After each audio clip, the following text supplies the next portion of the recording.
O transporte aeromédico consiste no resgate ou na remoção de doentes graves, por meio de helicópteros ou aeronaves, em locais que ambulâncias tradicionais não possam facilmente ou rapidamente alcançar, transporte primário, ou mesmo em situações em que o doente necessite de um transporte interhospitalar que seja mais adequado por via aérea, transporte secundário. É considerado um transporte seguro, e apesar de ter algumas desvantagens é bastante rápido, o que proporciona uma assistência quase imediata aos feridos pacientes, podendo salvar muitas vidas. Por trás deste tipo de transporte, encontra-se uma tripulação competente em sintonia, que cumpre determinados requisitos, e equipamentos e materiais especializados, que tornam possível que todo o transporte seja feito sem qualquer incidente. Olá, no vídeo de hoje falaremos sobre a história do serviço aeromédico. Como surgiu? Quem foram seus precursores? Seus equipamentos e particularidades do serviço. Não deixe de curtir nossos vídeos, se inscrever e compartilhar. A sofisticação do transporte aeromédico depende das necessidades e das características de cada país. Uma das principais distinções diz respeito às dimensões territoriais, mas não só a extensão territorial é um fator importante. A distribuição populacional, a existência de povoações isoladas e o elevado número de acidentes rodoviários também são características importantes. As aeronaves sofreram uma grande transformação, passando de equipamentos rudimentares para helicópteros, jactos e aviões com equipamentos de alta tecnologia, de modo a poderem responder a qualquer tipo de situação. Em média, são realizados nos Estados Unidos cerca de 16 mil transportes aeromédicos e no Brasil cerca de 5 a 7 mil por ano. Em Portugal, desde que os helicópteros do INEM, Instituto Nacional de Emergência Médica, entraram em funcionamento, até o ano de 2007 terão sido realizados cerca de 4.562 mil transportes aeromédicos. História militar. Os primeiros dados históricos do transporte aeromédico datam de 1870, em Paris, durante a Guerra Franco-Prussiana, em que o transporte de feridos era feito através de balões para o exterior de Paris. Os registros dos 67 balões, no entanto, não mencionam o transporte de feridos ou doentes. Mais tarde, em 1890, um médico holandês propôs que os feridos das batalhas fossem transportados em balões, mas também não existe qualquer tipo de documento que prove que tal proposta tenha sido executada. Apesar de, no início de 1900, Paul Bert, pai da fisiologia da altitude, ter efetuado experiências do efeito da altitude nos seres humanos, só com o advento do avião, em 1906, e já durante a Primeira Guerra Mundial, em 1916, há conhecimento da primeira remoção aérea, em rudimentares monomotores. Desde cedo, estas evacuações aéreas mostraram resultados mais favoráveis na recuperação do paciente, em comparação com aqueles que eram transportados por via terrestre. Esta constatação foi o elemento impulsionador da construção de um avião que fosse capaz de transportar 2 maçãs em vez de apenas uma. Em 1917, o Frente Doran ARI já transportava feridos na frente de Amiens. Foi na Segunda Guerra Mundial que surgiram unidades maiores que permitiam a inserção de uma equipe aeromédica com um médico e um enfermeiro a bordo. Em 1939 é inventado o helicóptero pelo engenheiro russo Igor Sikorsky, surgindo a modalidade de transporte com asa rotativa. Estes helicópteros conseguiam efetuar o transporte de 2 feridos ao mesmo tempo e, como tal, foram utilizados para transportar os feridos da Guerra da Coreia para os seus hospitais. Cerca de 17 mil feridos terão sido transportados entre 1951 e 1953. Com a evolução tecnológica, surgimento de desfibriladores, monitores e ventiladores mecânicos, o conflito do Vietnã viu nascer as UTIs, unidades de tratamento intensivo, aéreas. Os helicópteros presentes nesta guerra, só nos últimos 3 meses de 1965, realizaram cerca de 25 mil evacuações. Civil. Em 1911, o reverendo John Flynn iniciou a sua atividade na zona norte do sul da Austrália, onde prestou trabalho missionário. Rapidamente, verificou que as pessoas das localidades do interior não conseguiam ter um fácil e rápido acesso às unidades de saúde ou a hospitais. Flynn fez desta situação o seu projeto de vida, mas apesar de demonstrar constantemente a necessidade de cuidados médicos no interior, só em 1928 cumpriu o seu sonho. A 15 de maio de 1928 nasceu o Royal Flying Doctor Service. Esta entidade sem fins lucrativos começou a prestar serviço na área remota de Concloure, Queensland, no continente australiano. O Royal Flying Doctor Service prestava não só assistência médica de urgência, como também cuidados primários a pessoas que não conseguiam ter acesso às unidades médicas ou aos hospitais devido a se encontrarem a grandes distâncias. No continente africano, Marie Marvin, em 1934, realizou o primeiro transporte aeromédico. Além de ser a mais condecorada mulher na história francesa, Marie Marvin foi também a primeira mulher em missões de combate, como piloto de bombardeiros. Era também uma enfermeira qualificada, especializada em medicina aeronáutica, o que fazia dela a candidata ideal para este serviço. O serviço médico foi, inicialmente, estabelecido em Marrocos, que tinha, na altura, áreas muito isoladas. Na América do Norte, o transporte aeromédico foi estabelecido pelo governo, em 1946, em Regina, Canadá. Apenas um ano mais tarde, em 1947, nascia, em Los Angeles, a Schaeffer Air Service, fundada por J. Walter Schaeffer, tornando-se, mais tarde, a primeira empresa, dos Estados Unidos, certificada pela Federal Aviation Administration, FAA. Na Alemanha, o transporte aeromédico civil iniciou-se a 1 de novembro de 1970, ao serviço do Hospital de Erlachen, em Munique. Este serviço teve um rápido crescimento e, em 1975, já possuía 10 helicópteros, todos eles com o nome do santo padroeiro dos viajantes, São Cristóvão. Em 1977, em Denver, Colorado, criou-se o primeiro hospital com plataforma de aterragem para helicópteros. Com o passar dos anos, os helicópteros foram evoluindo para aeronaves e em 1998 o Hospital de Bangkok permitiu que qualquer paciente tivesse, independentemente do seu destino de viagem, Ásia ou Pacífico, tivesse acesso ao transporte aeromédico e à assistência médica aérea. No Brasil e Portugal. O transporte aeromédico, no Brasil, teve início em 1950, no Pará, com a criação do Serviço de Busca e Salvamento, SAR, que tinha como principal função a localização de aeronaves e embarcações desaparecidas e o transporte de sobreviventes de acidentes aéreos e marítimos. Em 1988, foi criado o Grupo de Socorro de Emergência, GSE, que realizou, em 7 anos, cerca de 1.200 remoções-resgates. Um ano depois, em São Paulo, foi estabelecido o Projeto Resgate com o objetivo de diminuir a mortalidade no resgate de vítimas em vias públicas. No início da década de 1990 começaram a surgir os serviços de transporte aeromédico particulares, que ficaram conhecidos popularmente no Brasil como UTIs aéreas, com o objetivo de dar resposta às necessidades dos pacientes que se encontravam a grandes distâncias de unidades hospitalares. Em Portugal, o INEM dispõe de 2 helicópteros próprios, um localizado no aeródromo de Tires, em Lisboa, outro no Hospital Pedro Hispano, no Porto e um terceiro, apenas em período noturno, na zona centro, do Serviço Nacional de Bombeiros, em Santa Combadão. Sempre que é necessário pode-se recorrer aos helicópteros da Força Aérea Portuguesa. Modalidades. O transporte aeromédico compreende 2 modalidades básicas, o resgate e a remoção. O resgate consiste no transporte dos doentes desde o local da ocorrência do incidente até a unidade de saúde, transporte primário. Este transporte é feito através de equipamentos e de pessoal médico e paramédico especializado.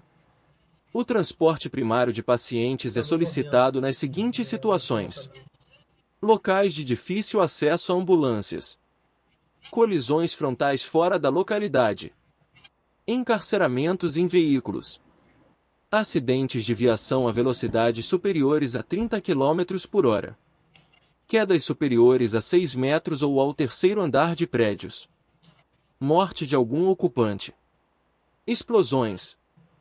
afogamentos ou acidentes de mergulho, exposições a produtos tóxicos, inalações ou queimaduras graves, lesões penetrantes na cabeça, pescoço ou tronco, fraturas na coluna vertebral, do fêmur ou da pelvis, bacia, comatoso, pressão arterial sistólica inferior a 95 mm/Hg ou pulsação superior a 120 batimentos por minuto, perdas de sangue superiores a 1 litro, dificuldades respiratórias.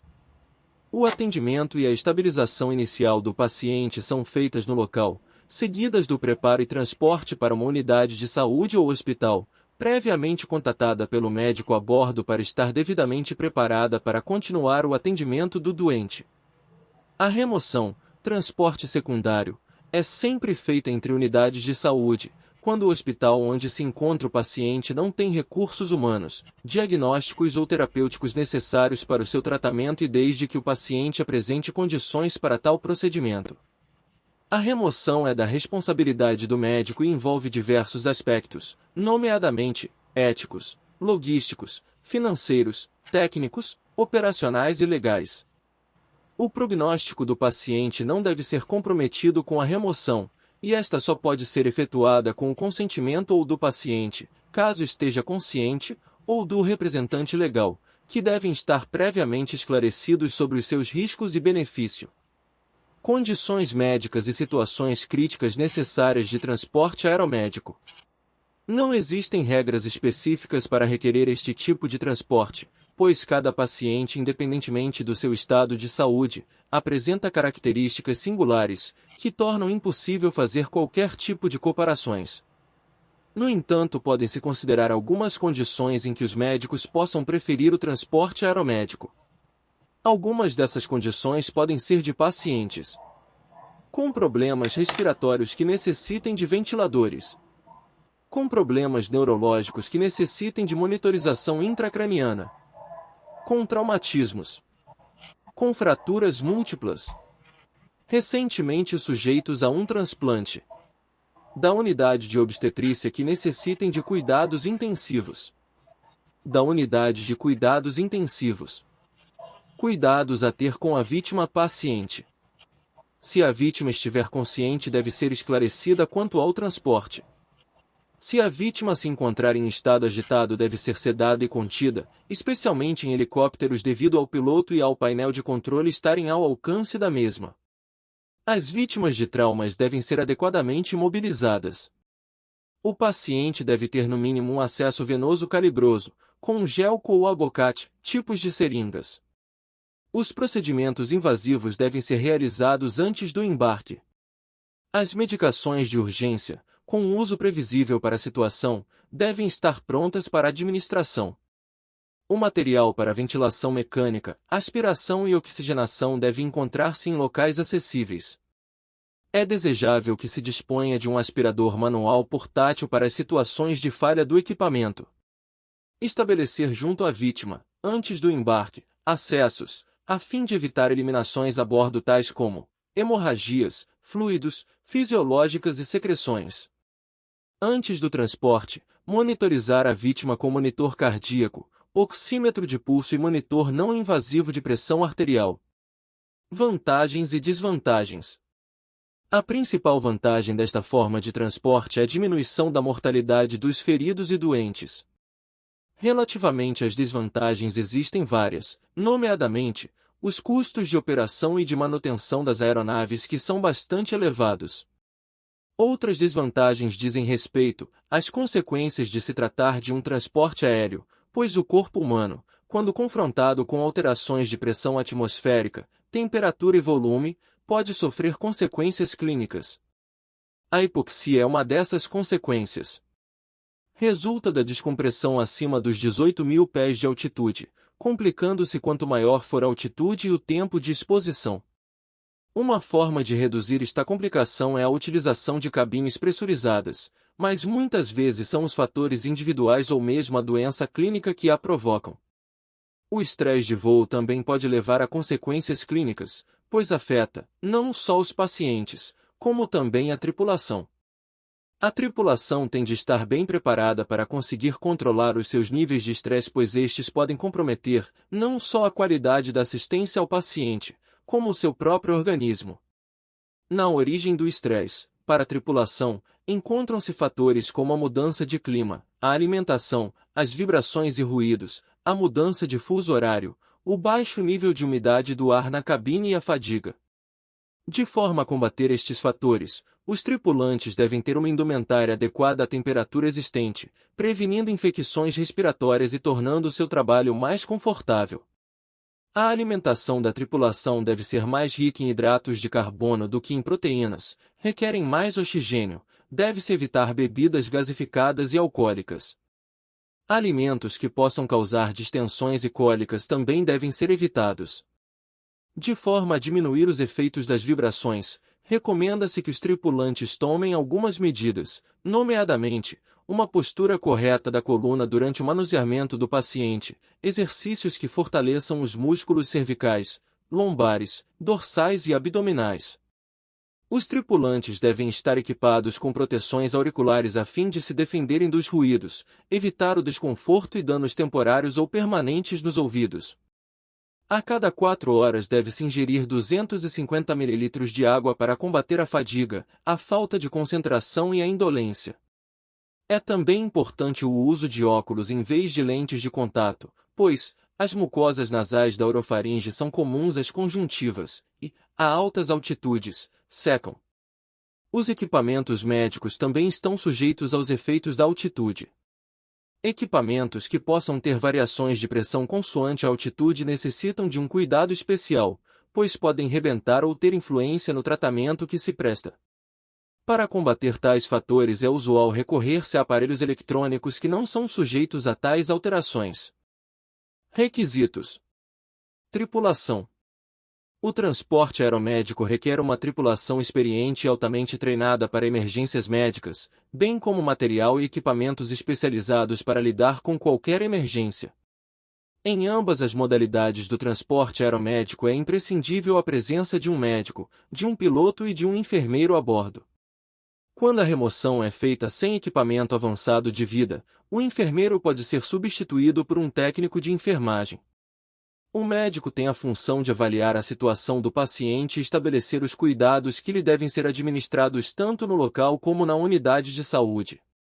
Por sua vez, o enfermeiro deve, não só atuar em conjunto com o médico, durante as intervenções de emergência, como também, caso seja necessário, administrar medicações, realizar curativos, imobilizações de fraturas ou prestar qualquer outro tipo de cuidado específico. Todos os cuidados prestados devem ser avaliados e registrada a evolução do paciente, tarefa que também deve ser realizada pelo enfermeiro de bordo. Outro tipo de funções do enfermeiro de bordo é o manuseamento dos equipamentos e assegurar-se da sua manutenção, o controle e reposição de medicamentos e proporcionar ao paciente conforto e apoio psicológico. O ambiente de trabalho no transporte aeromédico é bastante limitado, o que impõe diversas condições aos pacientes e à tripulação que influenciam os cuidados prestados aos pacientes. Deste modo é importante que toda a tripulação esteja bem treinada, que conheça a fisiologia de voo e altitude e as suas complicações. As exigências mínimas para a escolha das tripulações são: agilidade física, capacidade para suportar a fadiga, competência técnica, boa condição física, curso básico de transporte aeromédico, curso básico de sobrevivência, curso de manobras de suporte avançado à vida, curso e exercício simulado de emergência anual, dedicação, entusiasmo, características antropométricas adequadas, experiência em boa comunicação, experiência profissional, facilidade para ensinar, flexibilidade, liderança, motivação, operacionalidade e sistematização, resposta satisfatória ao estresse, tato e sensibilidade, equipamentos e materiais. É importante que os equipamentos e materiais cumpram certos requisitos, para que a sua função seja bem desempenhada e para que estes sejam duráveis, pois são equipamentos de elevado custo econômico. Alguns desses requisitos são: estarem calibrados ou virem acompanhados de um protocolo de calibragem. Não podem interferir nas ondas eletromagnéticas dos equipamentos de navegação aérea. Não pode interferir nos equipamentos de comunicação aérea. Devem passar por inspeções, cheques, diárias de rotina. Devem passar por inspeções periódicas, manutenção preventiva, de engenheiros biomédicos. Devem possuir documentação do registro de toda e qualquer manipulação feita nos equipamentos materiais, quer seja em atendimento, limpeza, desinfecção, treino ou manutenção. Devem possuir indicações para cuidados e manipulações adequadas, a fim de se manter o bom desempenho durante o voo. Devem ser capazes de carregar baterias extras disponíveis para o equipamento que utiliza a substituição de baterias. Devem ser capazes de operar tanto com bateria como com alternador de corrente. Devem ser confiáveis. Devem ser duráveis o suficiente para suportar os elementos traumáticos do ambiente aeronáutico. Devem ser de uma fácil reparação. Devem ser facilmente desmontáveis para limpeza e desinfecção. Devem ser facilmente montados e fixados. Devem ser facilmente submetidos à manutenção. Devem ser laváveis. Devem ser leves, pequenos e com máxima autonomia. Devem ter um bom desempenho em temperaturas extremas. Devem ter um bom desempenho nas variações de altitude. Para a modalidade de resgate, normalmente utilizam-se aeronaves de asa rotativa, helicópteros. Estas aeronaves estão equipadas com conjunto aeromédico, constituído por uma maca ou incubadora, um cilindro de ar comprimido e oxigênio com autonomia para, pelo menos, 2 horas, uma régua tripla para transporte e um suporte para fixação de equipamentos médicos. Equipamentos médicos fixos, de que fazem parte um ventilador mecânico, um monitor cardioversor com bateria, um oxímetro portátil não invasivo, um monitor de pressão não invasivo, uma bomba de infusão e uma prancha longa para imobilização da coluna. Equipamentos médicos móveis, dos quais consta uma mala de vias respiratórias, com máscaras laríngeas e cânulas endotraqueais de vários tamanhos, cateteres de aspiração, adaptadores para cânulas, cateteres nasais, seringa de 20 ml para insuflar o CUF, ressuscitador manual adulto infantil, sondas para aspiração traqueal de vários tamanhos, luvas para procedimentos, máscara para ressuscitador adulto infantil, lidocaína gélica e spray, cadarços para fixação de cânula, laringoscópio infantil da adulto. Com conjunto de lâminas curvas e retas, estetoscópio, esfigmomanômetro adulto infantil, cânulas orofaríngeas adulto infantil, fios guia para intubação, pinça de Magil, bisturi descartável, cânulas para traqueostomia, material para cricotireoidostomia. Conjunto de drenagem de tórax munido com drenos, frascos e extensões.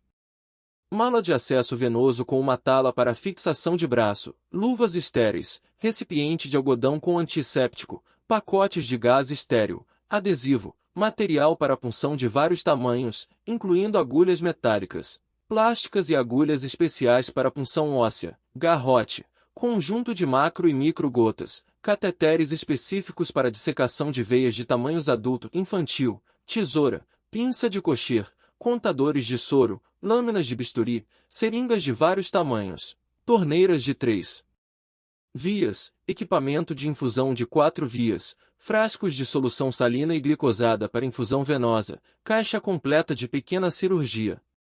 Mala de parto contendo luvas cirúrgicas, clampos umbilicais, estilete estéril para corte do cordão, saco plástico para placenta, absorvente higiênico grande, cobertor ou similar para envolver o recém-nascido, compressas cirúrgicas estéreis, pacotes de gases estéreis e braceletes de identificação, sondas vesicais, coletores de urina, protectores para eviscerados ou queimados, espátulas de madeira, sondas nasogástricas, elétrodos descartáveis, equipamento para drogas fotossensíveis, equipamento para bombas de infusão, circuito de respirador estéril de reserva, cobertor ou filme metálico para a conservação do calor do corpo, campo cirúrgico fenestrado, almotolias com antisséptico, conjunto de colares cervicais.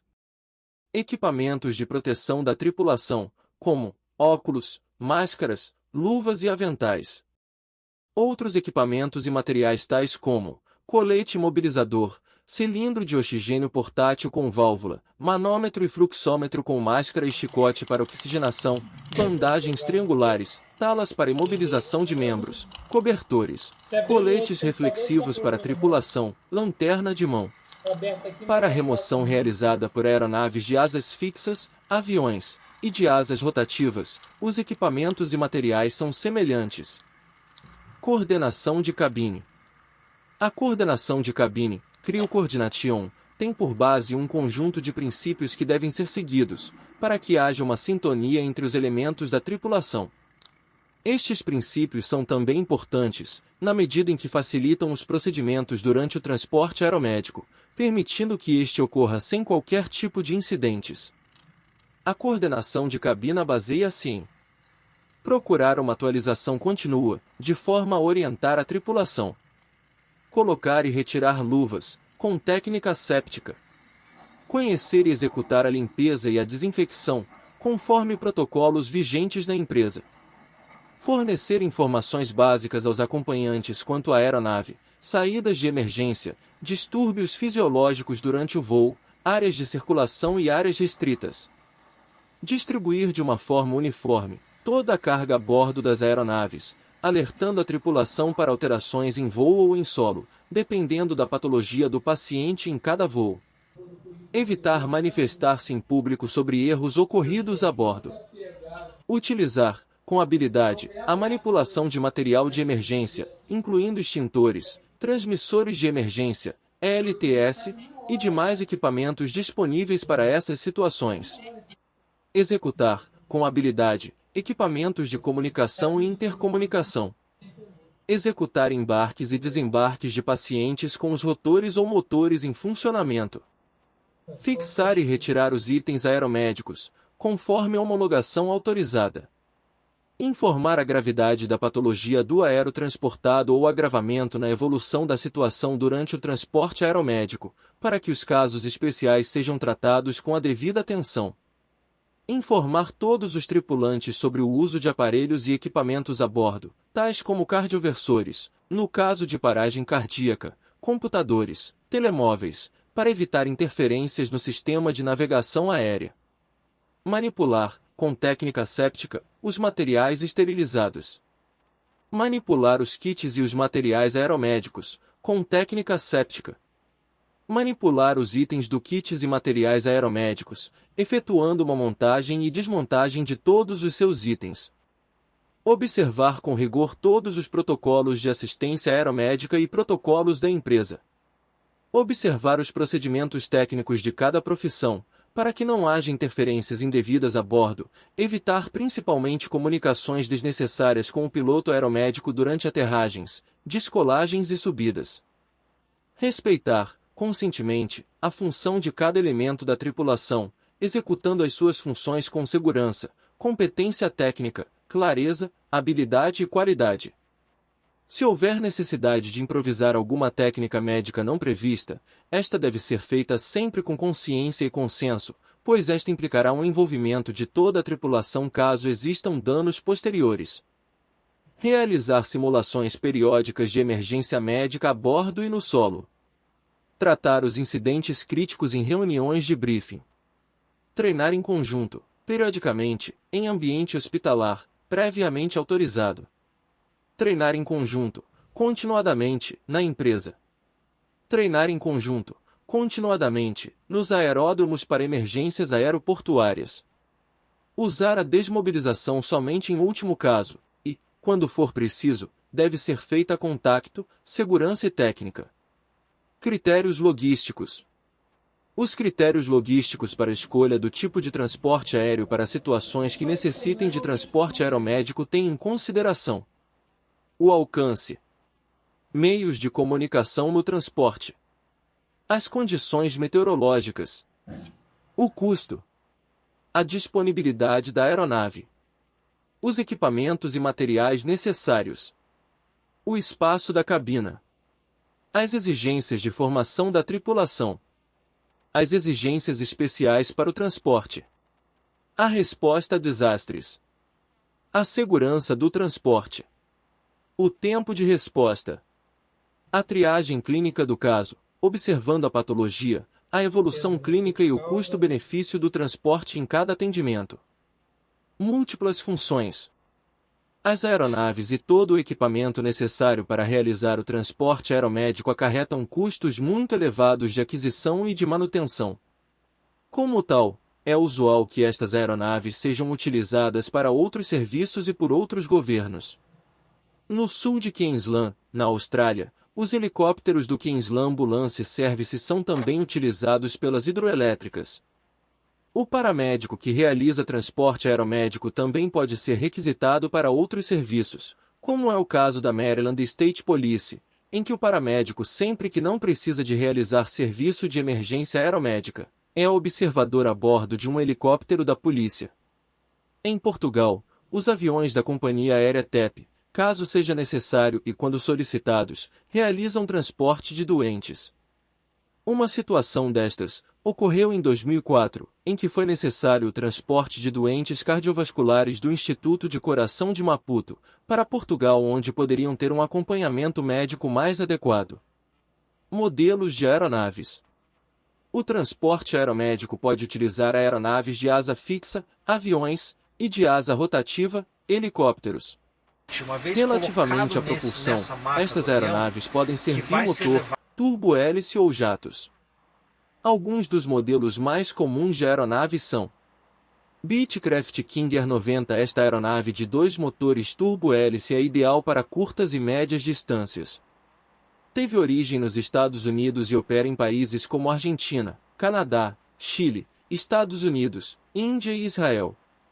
Com uma autonomia de 5 horas, um raio de ação de 2.446 km a uma altitude de 30.000 pés e velocidade de cruzeiro de 420 km por hora. Sem cabine pressurizada. Tem capacidade para um paciente, 2 acompanhantes e uma tripulação de 4 elementos. Beechcraft King Air 200 é conhecida mundialmente como sendo a aeronave mais versátil e resistente alguma vez construída. Fabricada nos Estados Unidos, é utilizada na Alemanha, Austrália, Bélgica, Canadá, Dinamarca, Estados Unidos, Finlândia, França, Guiné, Hong Kong, Índia, Moçambique, Marrocos, México, Nigéria, Noruega, Panamá, República do Congo, Suécia, Suíça, Tailândia, Taiwan, Ucrânia, Vietnã. Com uma autonomia de 6 horas, um raio de ação de 3.334 km. A uma altitude de 35.000 pés e uma velocidade de cruzeiro de 540 km por hora, cabine pressurizada. Tem capacidade para um paciente, um acompanhante e uma tripulação de 4 elementos de equipe médica. Bell 212 helicóptero que pode ser operado condições de elevadas de temperaturas ou de elevada umidade. Possui um gancho na sua parte lateral, que facilita os resgates em áreas difíceis. Fabricado no Canadá, é utilizado na Alemanha, Brasil, Canadá, Croácia, Estados Unidos, Filipinas, Groenlândia, Ilhas Faroé, Japão, Macedônia, México, Portugal, Sérvia. Com uma autonomia de 4 horas com raio de ação de 740 km a uma altitude de 17.400 pés com uma velocidade de cruzeiro de 190 km por hora, cabine não pressurizada. Capacidade para 14 pessoas a bordo. Bell 222 helicóptero bimotor. Foi utilizado na série televisiva Airwolf, fabricado no Canadá, foi muito utilizado em Portugal. No Brasil foi utilizado pela Omni-Táxi Aéreo em apoio às plataformas de petróleo na Bacia de Campos, com uma autonomia de 2 horas e 40 minutos de voo. Um raio de ação de 604 km, a uma altitude de 12.800 pés com uma velocidade de cruzeiro de 260 km por hora, cabine não pressurizada. Capacidade para um paciente, um acompanhante e uma tripulação de 4 elementos. Bell 430 helicóptero bimotor, que apresenta diversas melhorias em relação aos modelos anteriores. Possui um gancho com uma capacidade de 1.585 kg. Fabricado no Canadá e muito utilizado em Portugal, com uma autonomia de 3 horas e 50 minutos de voo. Raio de ação de 503 km a uma altitude de 18.340 pés com uma velocidade de cruzeiro de 256 km por hora, cabine não pressurizada. Capacidade para pacientes e uma tripulação de 4 a 5 elementos, um piloto e equipe médica. BK-17, helicóptero bimotor, fabricado na Alemanha e no Japão. Foi utilizado na África do Sul, Alemanha, Argentina, Austrália, Canadá, Chile, Colômbia, Emirados Árabes Unidos, Espanha, Estados Unidos, França, Grécia, Indonésia, Iraque, Itália, Japão, Jordânia, México, Nova Zelândia, Peru, Reino Unido, República Checa, Taiwan. Com um raio de ação de 545 km a uma altitude de 13.450 pés, velocidade de cruzeiro de 264 km por hora, cabine não pressurizada, com capacidade para 10 pessoas a bordo. Cessna 412C, aeronave de 2 motores movida a pistões, utilizada para voos regionais. Fabricada nos Estados Unidos. Foi utilizada na Bolívia, Costa do Marfim, Filipinas, Nova Zelândia, Paquistão, Paraguai, Sri Lanka, Turquia. Raio de ação de 1.750 km a uma altitude de 27.000 pés, velocidade de cruzeiro de 420 km por hora, cabine pressurizada, com capacidade para 6 a 8 pessoas a bordo. S-135, helicóptero bimotor com grande flexibilidade operacional. É o helicóptero da sua categoria mais vendido no mundo. Fabricado na Alemanha e muito utilizado na Escócia, Inglaterra. Autonomia de 2 horas e 20 minutos. Raio de ação de 635 km, com uma altitude de 10.000 pés e velocidade de cruzeiro de 287 km por hora, cabine não pressurizada, com capacidade para 2 pacientes e uma tripulação de 3 elementos. Esquilos 350B2. O Esquilos 350B2 é um helicóptero utilizado em missões de curta distância, em locais sem infraestrutura aeroportuária. Este helicóptero apresenta baixos níveis vibratórios e de ruído e possui um desempenho melhor a elevadas altitudes e sujeito a altas temperaturas. Autonomia de 3 horas e 20 minutos, com raio de ação de 660 km. Com uma velocidade de 220 km por hora, cabine não pressurizada, com capacidade para um paciente e 3 elementos da tripulação. Learjet 35, aeronave a jato utilizada para transporte de pacientes a longas distâncias em situações críticas, devido a fornecer conforto aos pacientes e uma grande velocidade. Fabricado nos Estados Unidos. Muito utilizado na Argentina, Estados Unidos, Japão, Suíça, Brasil. Autonomia de 3 horas e 30 minutos, raio de ação de 4.070 km, com uma altitude de 41.000 pés, com uma velocidade de cruzeiro de 852 km por hora e capacidade para um paciente, um acompanhante e uma tripulação de 4 elementos. MD-902 Explorer, helicóptero bimotor com um sistema notar incorporado, que proporciona uma maior segurança e menores ruídos. Fabricado Estados Unidos. Muito utilizado na Alemanha, Bélgica, Estados Unidos, Inglaterra, Luxemburgo, México. Autonomia de 3 horas e 30 minutos. Raio de ação de 607 km, com uma altitude de 20.000 pés e velocidade de cruzeiro de 252 km por hora, cabine não pressurizada e capacidade para 10 pessoas a bordo. Mitsubishi Mu-2B, avião com 1000 HP de potência em cada turbina. O Mitsubishi Mu-2B é o turbo-hélice pressurizado mais rápido de sua categoria, se tornando assim um avião capaz de percorrer o trajeto Goiânia-Brasília em apenas 26 minutos. Podendo operar em todo tipo de pista, o Mitsubishi se torna um avião versátil e ágil, levando até 8 passageiros confortavelmente a qualquer lugar do país com o melhor custo-benefício. Fabricado no Japão e muito utilizado no Brasil. Autonomia de 4 horas e 30 minutos, raio de ação de 1.600 km, com uma altitude de 22.000 pés e velocidade de cruzeiro de 500 km por hora.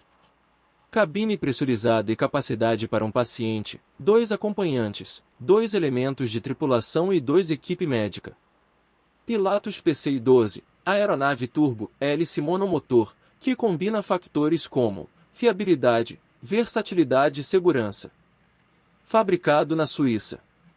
Muito utilizado no Canadá, Estados Unidos.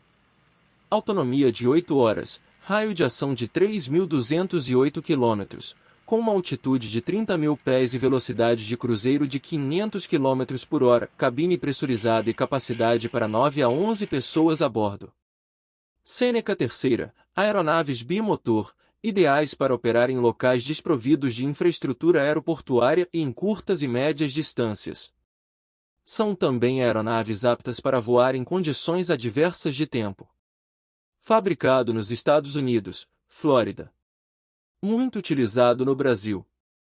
A aeronave Seneca terceira tem uma autonomia de 4 horas e 30 minutos e um raio de ação de 1.350 km a uma altitude de 10.000 pés, respectivamente.